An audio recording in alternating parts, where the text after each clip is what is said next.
Welcome back, everyone.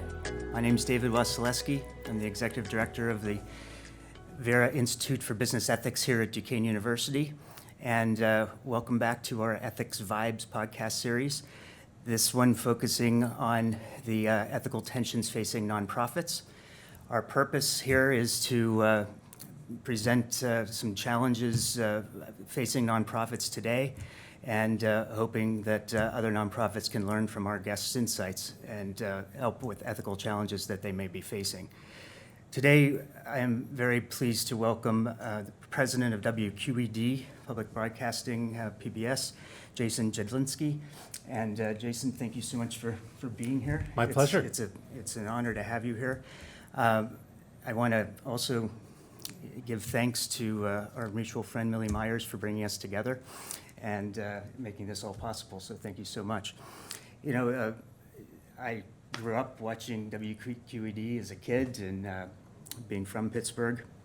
Grew up with Mr. Rogers and Sesame Street and all, and now I have a 5-year-old son, Vincent, who is into all the PBS Kids programming, which is fantastic, so this is also just very important to me on a personal level.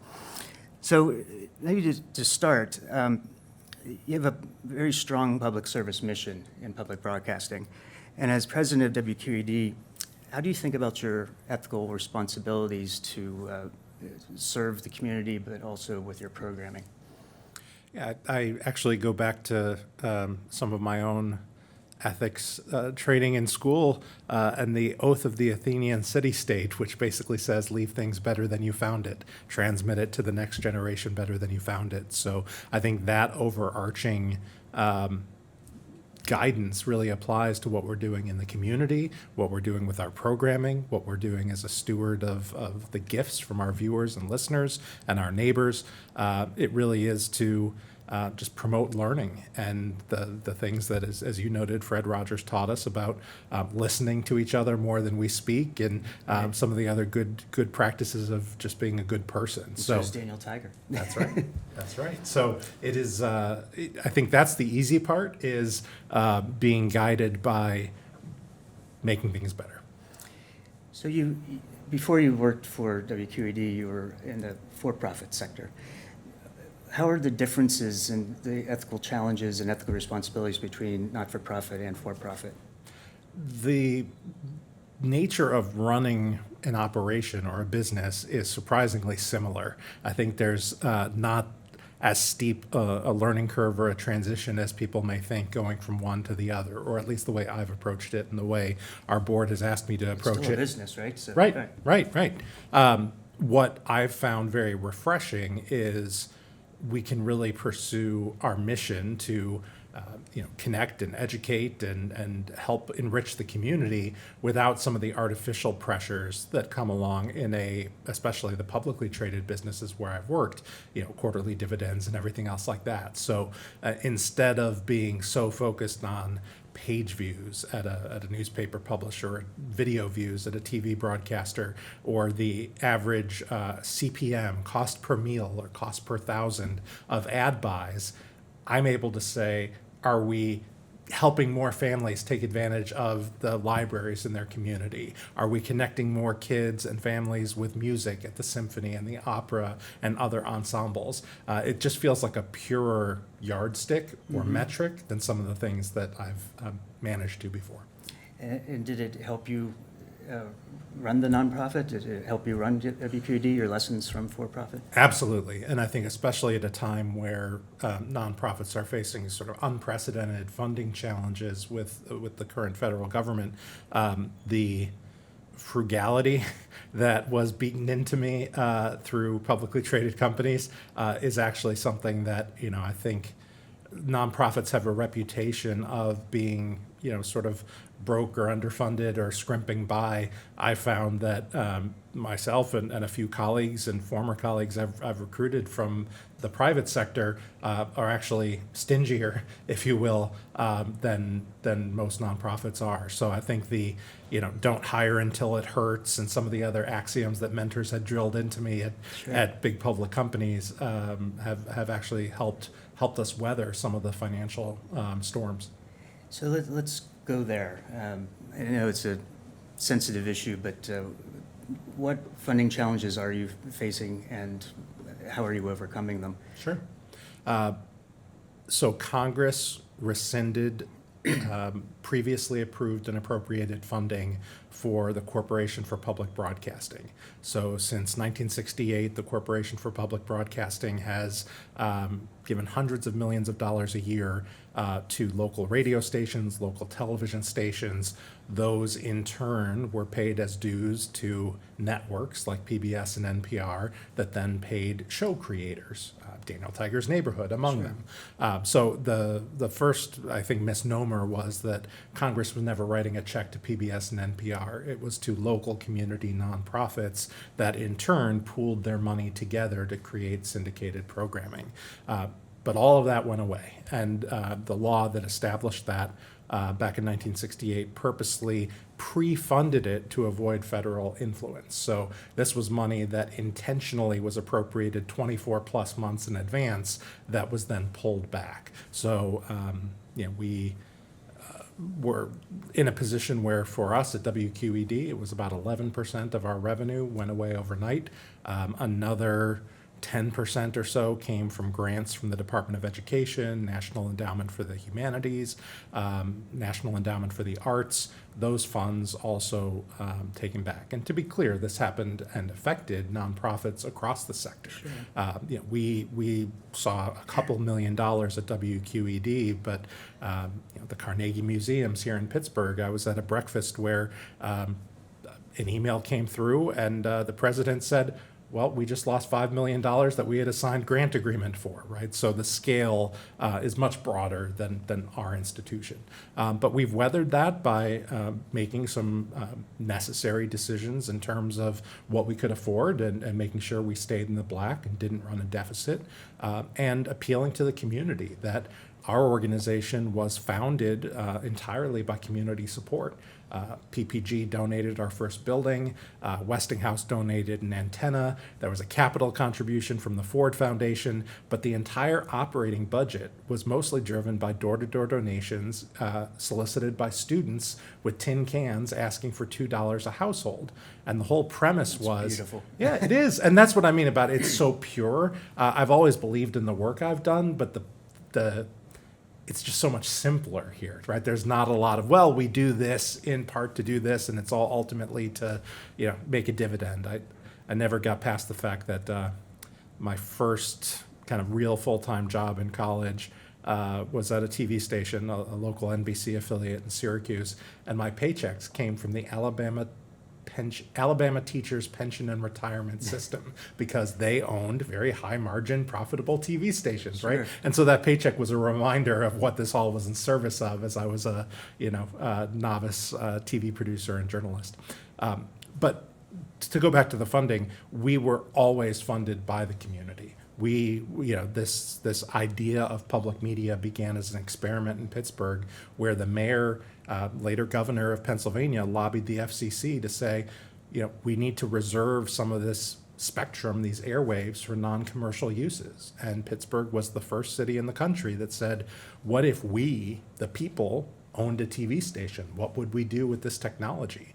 And what they did was we had algebra, we had English, we had chemistry, we had Shakespeare. 9:30 on Monday nights, a rabbi taught Hebrew lessons. And so rather than being discouraged by the lack of federal funding, I see it very much as, a shove, if you will, to go back to our roots. Sure, and back to there the was a community. time before Masterpiece Theater, before Nova, before Nature, all wonderful programs that we very much hope will continue and we're proud to present.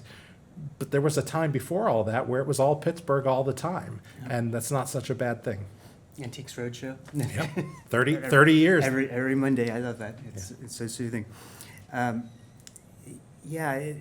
It's a real tribute to Pittsburgh too, and the people of Pittsburgh that they give back like this, and because you're just such an important player, a community player, and do such a great service for the whole city. So Thank you. We're really proud to have you here.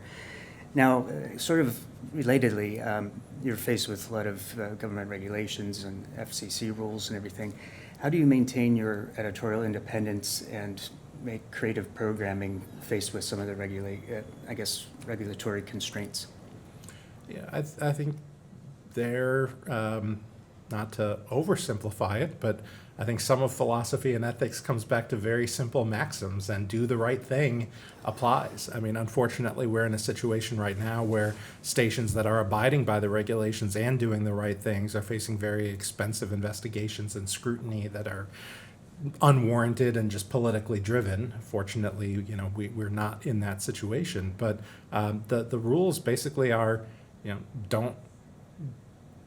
don't let people pay to sneak a commercial message into the programming, right? And in large part, that's where the Children's Corner and later Mr. Rogers' Neighborhood came from, was an alternative to what passed for children's television were ads for cereal and far less savory things. Right. And so that actually hasn't been much of a challenge or issue for us. And in terms of editorial independence, I think one thing that works in our favor to the point that there's fewer, I think, moral dilemmas to wrestle with, is that we see ourselves as an unapologetic champion for the region. We are here to reflect and share more broadly with the country and the world why people love living and working in southwestern Pennsylvania, why we punch above our weight in so many ways. And that inherently, I think, is less fraught with some of those collisions that investigative reporting or watchdog journalism on city government or county government might be. So you really navigate around all that. That's great. Yeah, and I think navigate around it by knowing our mission, knowing our lane, and saying we respect that kind of work, but that's never who WQED has been. Yeah. So, very topical issue, and we have another podcast series on artificial intelligence, and I know you have a lot of experience with AI, and AI is becoming more and more important in production and journalism altogether. Where do you see the ethical boundaries for the use and implementation of AI in your business? I've drawn a very bright line for WQED that we use it as a tool to help us organize, to help us enrich and analyze and look at data, look at our archives, suggest, hey, what if you paired this program with this program, right? It's a tool to help encourage creativity, to make workflows more efficient. It is not generative content creation. I'm not saying that's unethical to use AI for generative content creation. As you noted, there's many publishers that I think are actually doing a public service in taking minutes of city council meetings or other things like that and creating articles. I don't even need to use air quotes. They're still articles, but Right. synthetically interpreting, summarizing, et cetera. I've drawn a bright line, again, given the nature of the work we do, of saying we're not a volume game. We're not out for page views and tonnage, and so that we don't have to resort to that for that reason. But I think it's also important because we're really, we try to be a pillar in the arts and culture scene in Pittsburgh. We brand our classical radio service as the voice of the arts. And so while, yes, we could have a 4th of July Independence Day illustration done by AI, we pay and license libraries of music and graphics, et cetera, that are created by humans, and I think it's important to give back. In the case of a cartoon, we have an artist in residence, a former Central Catholic teacher, Joe Wose, who does our Cartoon Academy, and he's always happy to sketch and draw something. We have CMU students who record concerts and live performances. So I think I've drawn a brighter line for us at WQED than I might in other areas. Not to say it's unethical to use AI in these areas, but because I want to be contributing back into the arts community, and I want to be paying and compensating creators for their craft. So I think there's room for both, but in our case, I've just made the decision that we can benefit from AI's efficiency on the back end, but we don't need to use that to create content. Yeah, we can't replace the human for the human creation, and these are lines that, as a professor, just we're faced with students. We use it as a tool for generating ideas, but then draw the line on you have to do your own work. So, and certainly in the content creation space, there's many creating some very compelling content with it. I think Yes. there's issues with accuracy and hallucination, and certainly intellectual property rights and derivatives of someone's hard work and sweat and research being appropriated. So I'm not, I'm kind of skirting all of that, but I think there's pros and cons, and it's a nuanced and textured area. It's one that right now we are in a position where we can say we're only going to use it for these things. I think it's a very good lesson for our viewers. And I guess sort of final question, also sort of directed to other nonprofits. What ethical principles and values guide your decisions the most, and in terms of related to your mission, but also your value statement, and how could our viewers benefit from the values that you actually promote? I try in all parts of my life to go back to the golden rule, right? And I had a mentor coach me that it actually is treat others how they want to be treated, not treat others how you would want to be treated. But my uncle, grew our family business into a pretty, substantial enterprise. It was wholesale of religious goods and collectibles, but he ran that business for decades on the principle of, treat others well. Right, the operation grew to the point it had to move out of the city of Chicago into the suburbs. He ran a shuttle bus every day for the workers who picked and packed in the warehouse to come from the old neighborhood out to the suburbs, because many didn't own cars or have transportation. And he did that because, well, if I had that job and I liked that job and I was good at that job, why should I lose it or stop because the company moved? So that same simple principle, as we look at our response to funding, as we look to our evolving mission and service, as we think about how we engage volunteers, as we think about local programming, I really haven't, I don't know that I've encountered a situation where a principle that clean hasn't served me well. And so the golden rule drives your decisions. It does. It drives decisions in a way that I think is inherently human, that encourages reflection, and it's often good business in the long run, right? I mean, that was my something I wrestled with in the quarterly dividend-driven world of Sarbanes-Oxley, governed publicly traded companies, is we'd make really lousy business decisions arbitrarily because, well, to hit this number for this quarter, we should lay off 500 people, right? And it's like we're stopping this thing that's just getting momentum all to meet this arbitrary date on the calendar. So right. I think that general rule of thumb is not only good for us as people, but often ends up prompting and reinforcing decisions we might not otherwise make in the spirit of growth. That's a great message. And teaching ethics classes, you teach the students that they can do, businesses can do well by doing good, or through doing good, right? So that's a very good message that I know Duquesne University promotes too. And when it comes to underwriting and sponsorships and corporate, you asked about FCC regulations. That too is the neatest way, and I think, from a sales background or a sponsorship underwriting background, one of the most effective ways to approach a company is to say, I'll take Huntington Bank for example. They're doing a lot of work. They're the largest small business lender in America. Why don't we profile small businesses in Pittsburgh that are thriving and growing and booming? Wouldn't you want to be associated with that, right? And so we're not breaking some ethical line. No. We're saying, hey, I read and I see what you're doing, where you're focusing, where your values are, where you're investing money. What if we followed our mission, reflecting back things that are great in the community, and you aligned with a part of it that really tees up what you do? It just makes sense, doesn't it? It makes sense. It's easier. People don't feel taken advantage of or their arms twisted. So I think that's just another sort of extension of put yourself in the other person's shoes and try to come up with a good outcome. Jason, thank you so much. You make ethics sound easy. The way you're implementing it too, I really appreciate that. And you have a lot of great lessons for our viewers, so I really appreciate your visit. My pleasure. Thank you so much. You bet. Jason Jedlinski, president of WQED. We're very happy to have had him here today. I want to thank our viewers and thank our Media Center Director, Don Moe, for giving us, for recording this, for giving us the space.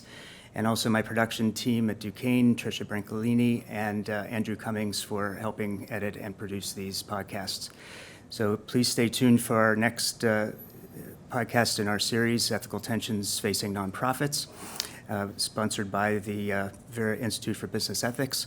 And you can find us on LinkedIn, Spotify, Apple, and YouTube, or wherever you get your podcasts. So until next time, thank you.